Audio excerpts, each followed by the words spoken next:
We're back here on Southeastern 16 as we continue previewing SEC football teams for 2025 with Jay Greeson. I'm Chase Robinson. And today we're going to look at the Georgia Bulldogs, the defending SEC champs, as they won the SEC, got into the college football playoffs, lost there in the quarterfinal round of the playoffs a season ago there. And again, they were trying to go for another national championship, came up short. Carson Beck goes out of the SEC championship. Gunnar Stockton comes in. He's now the guy for the Georgia Bulldogs. Interesting year upcoming. I think a lot needs to be addressed when it comes to Georgia, especially running the ball, stopping the run, as Kirby Smart has talked a lot about here in the offseason. But to me, once again, Georgia is a team that can contend for the SEC, contend for a spot in the college football playoff. I'm really interested to see the Bulldogs this year. I think you are not alone in that intrigue, Chase. I think it is going to be very much a defensive-dominated football team. I think when you lose that much talent to Sundays, they had 13 players drafted.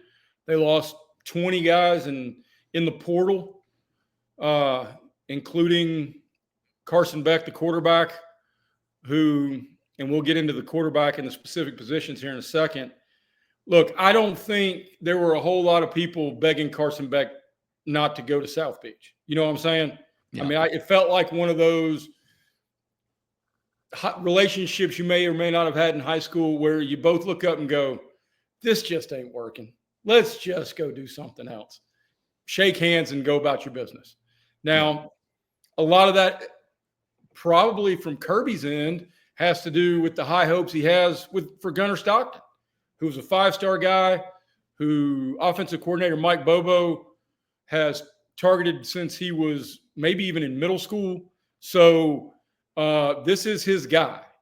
Now, with the exception of Nate Frazier and Oscar Delp, look, the wide receiver room is deeper than it's been in a handful of years at Georgia, but it's just not a whole lot of names you know. And we talked earlier about Alabama. Ty Simpson enters with playoff or bust expectations as a first-year full-time starter in Tuscaloosa.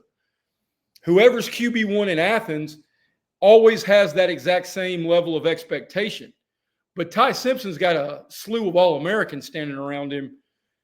I don't know if we can say the same thing for Gunnar Stockton. No, yeah, that's an excellent point.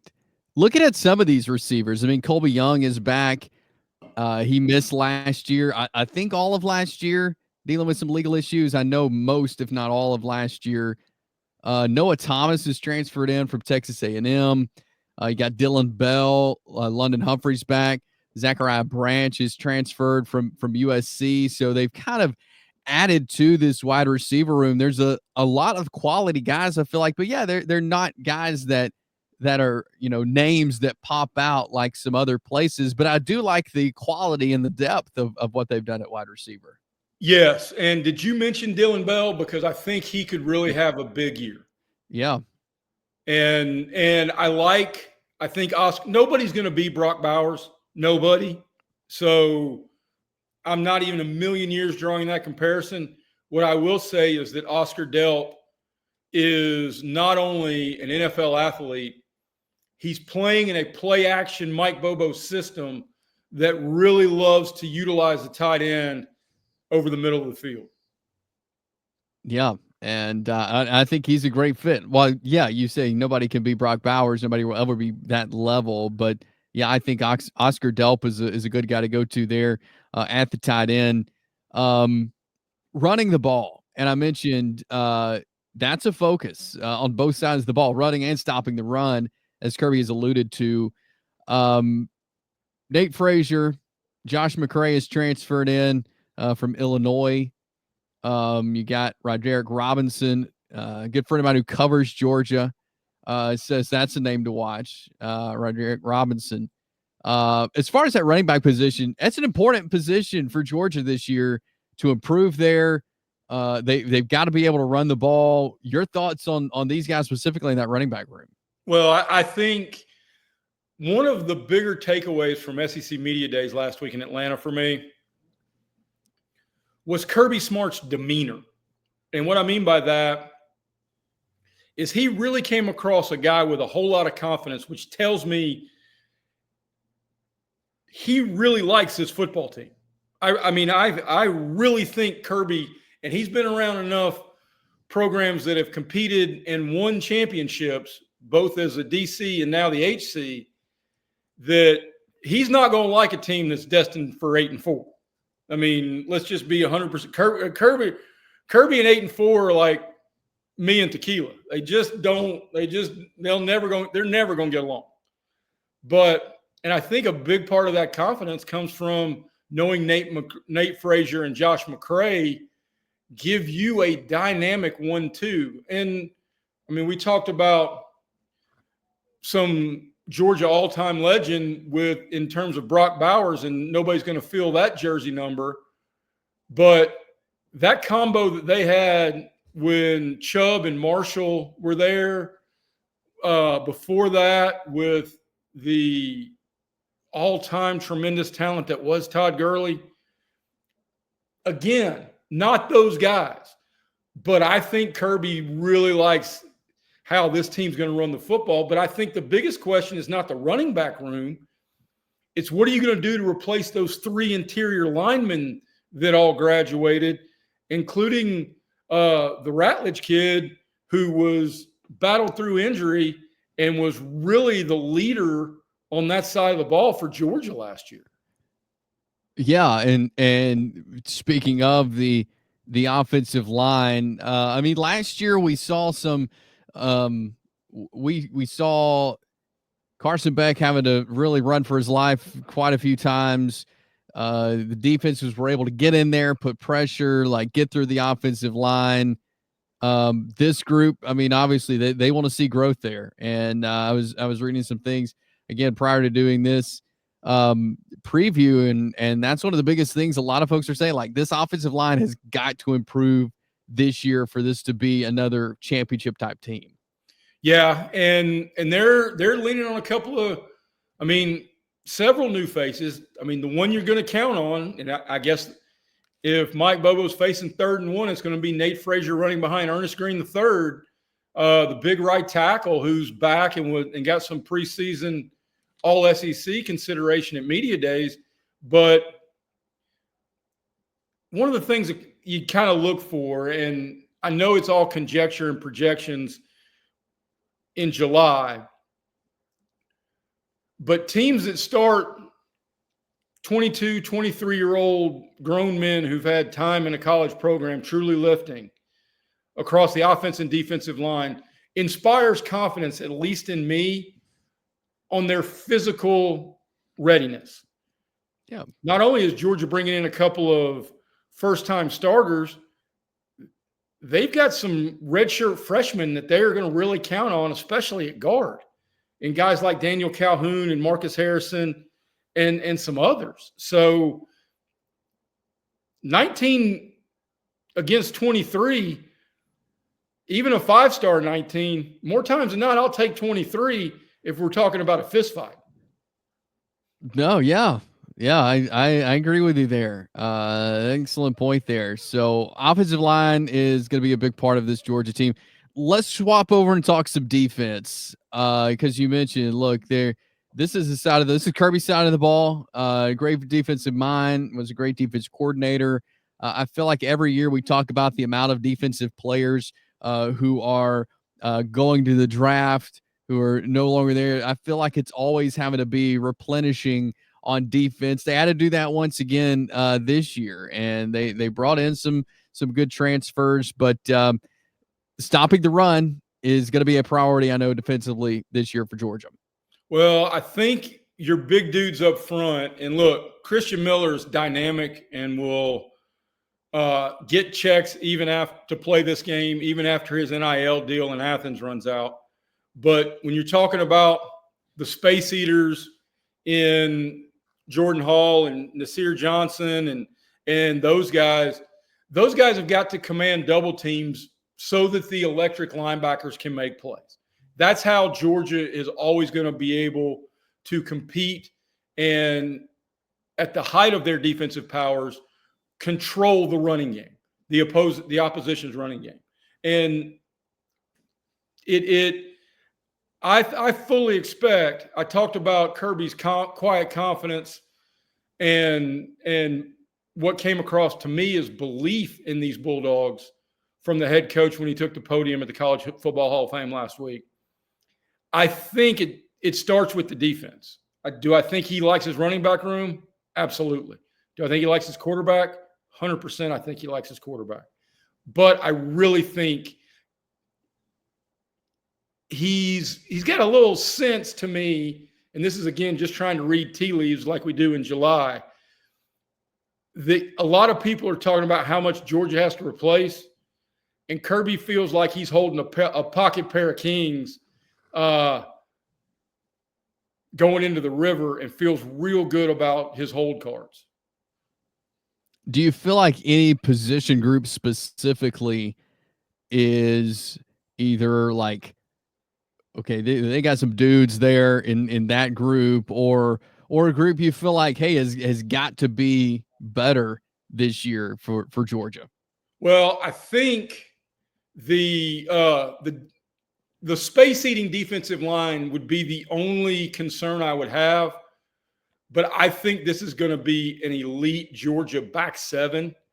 And when your defense has three guys, first team all SEC in the preseason, like Georgia did with – no, I'm sorry. I undersold them. They've got four dudes.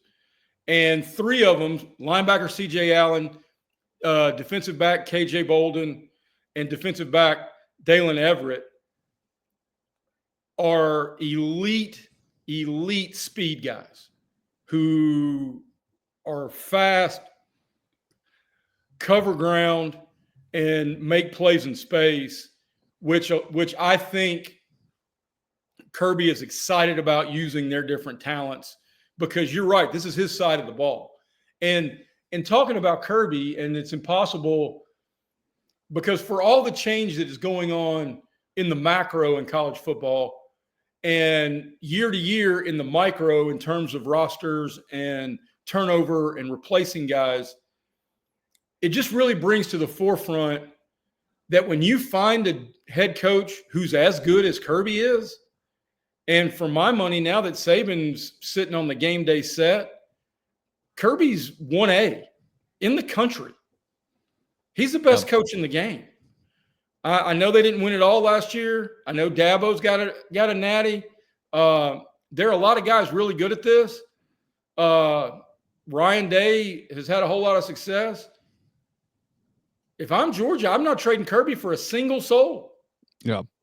And the thing he is most Saban-esque about, in my mind, is we all have seen, whether it's Pop Warner, Monday Night Football, any level in between, we have all seen coaches get involved, get emotional, even head coaches, and we understand it.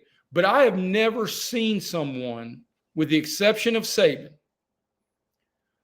and especially with a defensive team, not only get borderline on the edge, but produce in-game motivation and results the way those two guys could on a sideline. And it speaks to the respect. It speaks to their knowledge. It speaks to the culture. I mean, look, I'm an Auburn graduate. And it makes it impossibly tough when the two coaches that you think are the best in the country are your two biggest rivals, which is what has happened over the last decade with Kirby Smart in Athens and Lord Saban in Tuscaloosa. Yeah, no, and I agree with you about that on Kirby Smart. And you look at the schedule for Georgia this year. Obviously, they get Alabama at home. They've got Texas. They've got Ole Miss. Like it's not easy, manageable for Georgia though. but there's still some games on there that are going to make it tough on Georgia.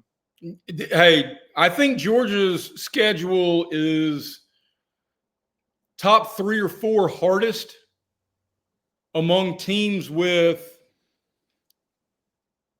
true, at least conversations about getting to a playoff.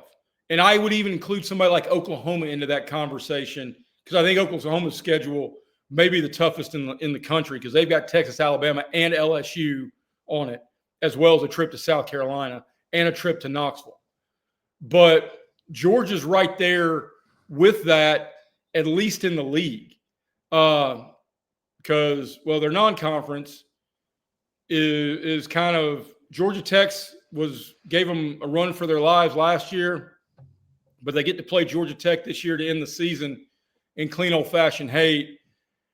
For some reason, Tech has agreed to move that game to Mercedes-Benz Stadium as opposed to playing it at Grant Field, which is one of the sneaky greatest college football stadiums in the country. But if they're going to play that at Mercedes-Benz, Georgia will have 70% of the crowd, easy. But you talked about they get Alabama. That's in Athens. They got to go to Auburn. They play Ole Miss, who has at least college football playoff conversation around them. And then I think the sneaky biggest game on their schedule is not Alabama or Texas. Both of those are in Athens. Because even if you split those, I think the biggest game on their schedule is the cocktail party. Because I think I don't think Florida's going to have to apologize to anybody. I think that's because I am bullish on DJ Lagway. But I think the schedule, look, the FPI, the Football Power Index, and those computer models routinely have Georgia at 10-2. The Vegas over-under is 9.5 wins for the Dogs. You get to 10-2, you're a playoff team, whether you're in Atlanta or not. You get to double-digit wins in this league, and go ahead and make your plans for mid-December playing in the bracket. But I think that's a fair expectation. And we didn't spend a whole lot of time on Gunnar Stockton, but I'm curious why people think Arch Manning is going to be so much better than Gunnar Stockton. Because if you take their names off the line items of their stats and the opponents and whom they did it against, the numbers would tell you to be higher on Gunnar Stockton than Arch Manning. No, yeah, that's for sure. And look, it's not when you have a guy like Gunnar Stockton who's now stepping in at quarterback, you've been the number 2 guy, now you're getting the job. Most of the time, and this even goes for Arch Manning and some of these other guys, like, you don't get a lot of reps in quality games. Gunnar Stockton has. Like, yes, we saw what he did against Texas, coming in and leading the charge there and leading Georgia to win the SEC championship. He played the whole game against Notre Dame. That's a very meaningful game. It's a college football playoff quarterfinal game. And now he has the opportunity to step in as a starting quarterback. I don't think we can forget the experience that he's had last year. And great point by you, in meaningful moments. And while his numbers were not exactly eye-popping, he did what was asked. And if Georgia catches a couple of the perfectly thrown balls he did again in the Notre Dame game, his numbers, he goes to 65% completion for 3 bills and probably an extra touchdown on that stat line. And then you're thinking, wow, okay, they got their guy. And, I mean, let's be honest, man.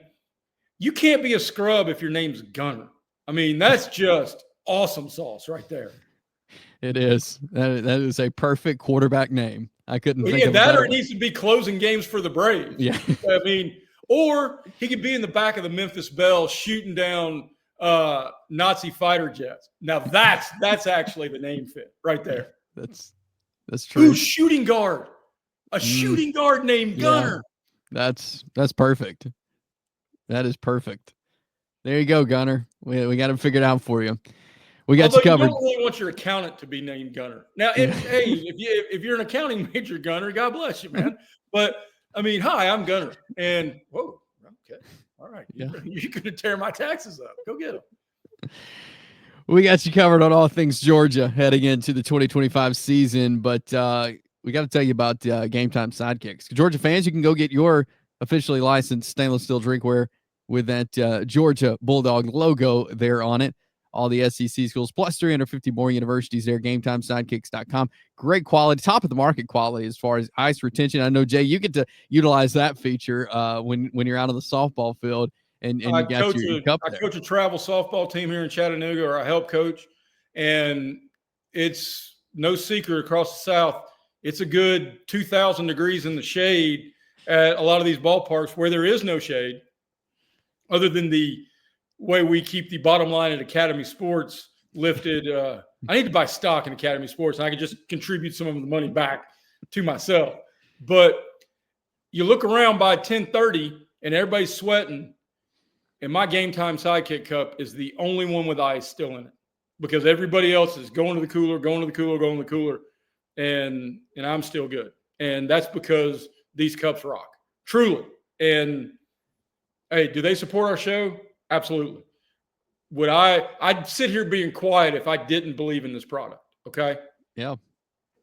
Yeah. It's a great quality. I've got one, enjoy using it. Keeps my coffee hot all morning. Logo and product decoration done there in Knoxville, Tennessee. So right into SEC country. Tons of designs and logos for every school. They have everything from stainless steel sippy cups, tumblers, 40-ounce plus bottles, and shaker cups.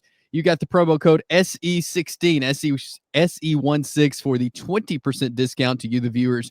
And that is promo code SE16, GameTimeSidekicks.com. Also want to tell you about our friends at ROKFORM, the world's strongest magnetic phone case. They've got some really cool stuff. I was on there shopping around at ROKFORM.com. This is ROK, ROKFORM.com. They've got golf accessories, speakers, the magnetic phone cases with the for your car, motorcycle, whatever it is, right there at ROKFORM.com. I have already sent multiple links to my kids. My birthday's not far around the corner, and I am dying for one of those golf speakers, because that just is. I don't get to play golf as much as I used to or would want to, but that's just really cool. Yep. So we appreciate ROKFORM as well partnering with us. We've got you covered on SEC football. Subscribe if you have not already as we get ready for the 2025 season. And we'll be back with more of our season previews here on Southeastern 16.